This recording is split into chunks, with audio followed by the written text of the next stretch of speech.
Here's it, Opa. Go long. Effects played a central role in the realization of the open fields of Giant Country. Working closely with the layout and models team, a procedural workflow was created to add a huge amount of detail to the vast, grassy terrain.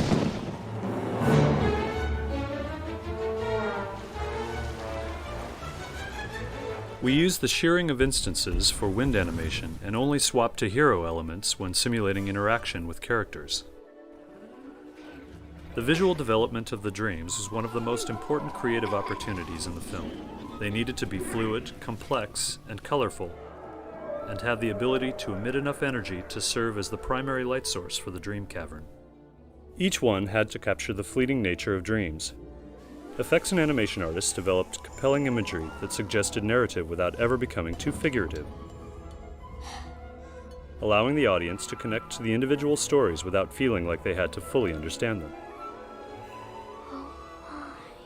We built a procedural rig comprising light-emitting volumetric simulations and twinkling particle systems that reinforced and reacted to the animation content of each dream.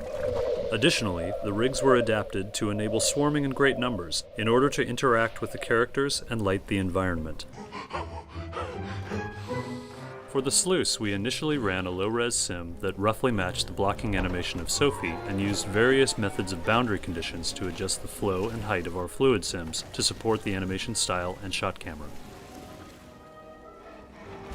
We used velocity from the water to drive Sophie's cloth simulations, and ran high-resolution guide sims and splash and foam passes based on the revised base of Sophie and our initial low-res simulations.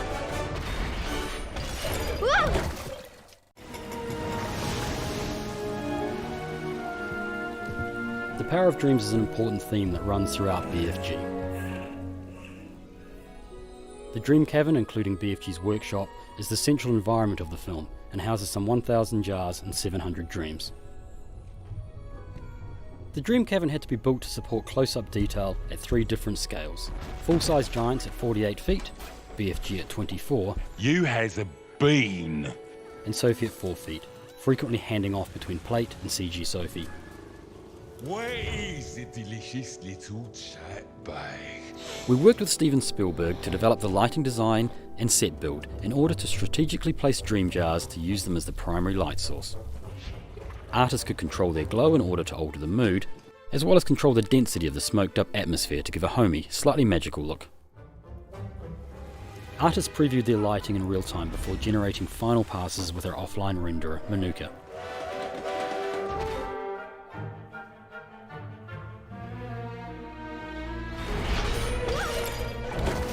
During the destructive search for Sophie, key dream jars were earmarked to survive in order to continue to light the environment.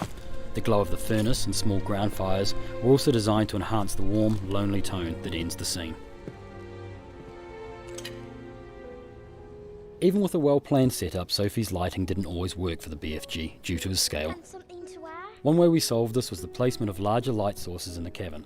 An individual dream jar or the street lamp on the table would light Sophie, whereas for BFG would use a whole shelf of dream jars or a larger light source like the furnace. It was important that audiences connect and care about the BFG's workshop.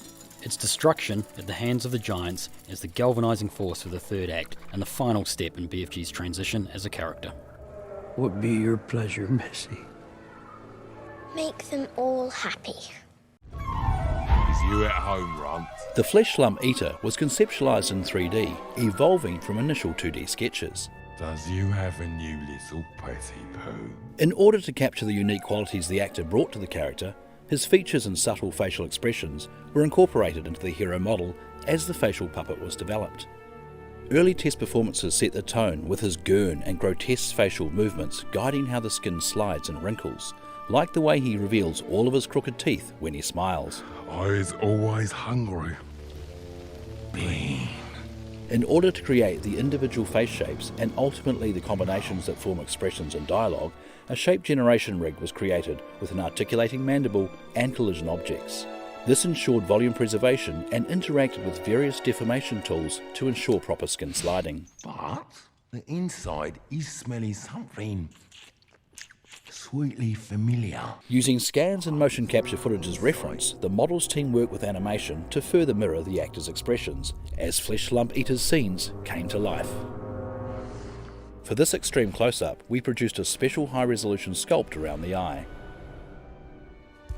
Multiple looks had to be created for Flesh Lump Eater based on shot requirements.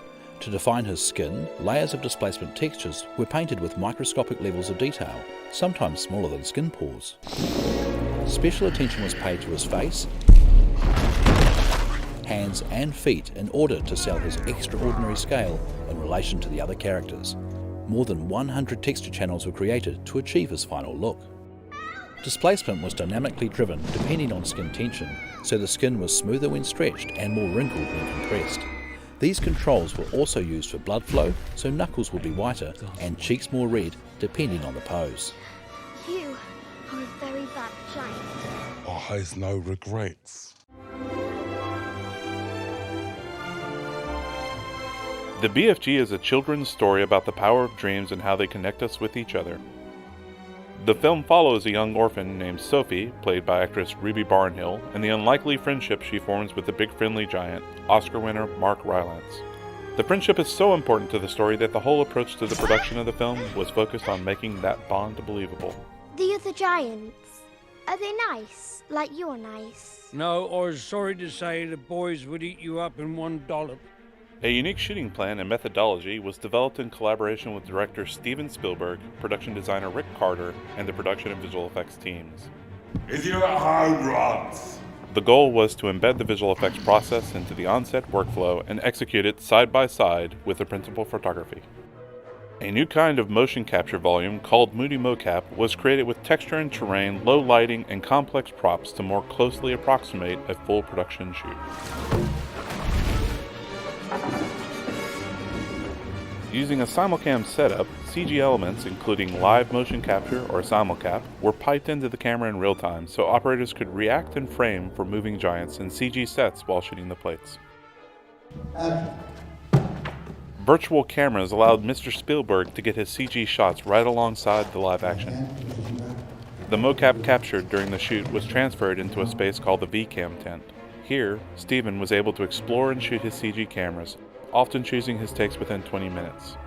His selects were fed into the on-set editorial team to inform the edit as well as the following day's live-action shoot. This meant, by the end of principal photography, almost all cameras for CG shots were captured. Does you have a new little pussy poo? Flesh Lump Eater is the film's main bad guy, played by Jermaine Clement. In order to help bring Jermaine's unique qualities to the character, his features and subtle facial expressions were incorporated into the hero model as the facial puppet was developed. Due to his enormous size, managing detail at different distances from camera was a key concern, and over 100 texture channels were created. For the BFG, animators manipulated a facial model with over 1,000 blend shapes to recreate even the tiniest nuances of Mark Rylance's performance. So you're gonna stay in a nice, safe place right here. Mark played the BFG with a lot of inner conflict showing on his face. Even his more joyful moments were often tinged with sadness or melancholy and a certain world weariness. Truth to tell, just a dribble of despair. Elements from blue screen sets were incorporated into the beautiful giant country and the even more magical dream country with its flitting dreams and incandescent sky. Our Manuka renderer helped us create very subtle natural light effects throughout the film. The dream cavern is lit by hundreds of dreams in jars. Artists could control their glow in order to alter the mood, as well as control the density of the smoked-up atmosphere to give the cavern a homey, slightly magical look. For the dreams themselves, we built a procedural rig comprised of light-emitting volumetric simulations and twinkling particle systems that reinforced and reacted to the animation content of each dream. Artists developed compelling imagery that suggested narrative without ever becoming too figurative, allowing the audience to connect to the individual stories without feeling like they had to fully understand them. Despite its inherent storybook qualities, the BFG is a film of small moments. Forging the film as one visual effects live-action team on set with a single integrated workflow meant the spark the actors created under the guidance of the director was faithfully transferred to the big screen. It'd be time, BFG.